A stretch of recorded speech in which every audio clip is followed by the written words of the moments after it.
Les Émirats arabes unis ont décidé d'investir pas moins de 30 milliards de dollars en Corée du Sud lors du sommet tenu hier entre le chef de l'État sud-coréen et son homologue émirati.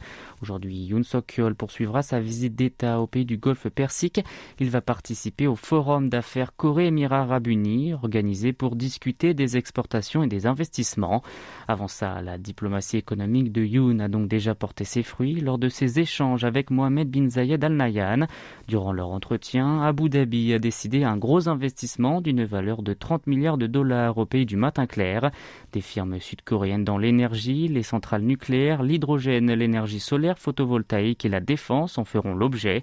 Séoul s'attend à ce que cette enveloppe conséquente contribue au renforcement de la compétitivité des sociétés prometteuses à l'échelle internationale et au développement du marché des capitaux national. Il a fait savoir que le président des Émirats arabes unis avait pris sa décision en déclarant que la Corée du Sud tenait toujours sa parole coûte que coûte.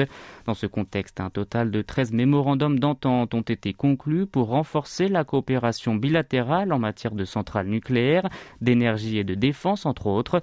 Alors qu'il reste à voir si ces engagements seront réellement honorés, l'administration Yoon a montré son optimisme en affirmant qu'Al Nahyan avait promis lui-même ses investissements.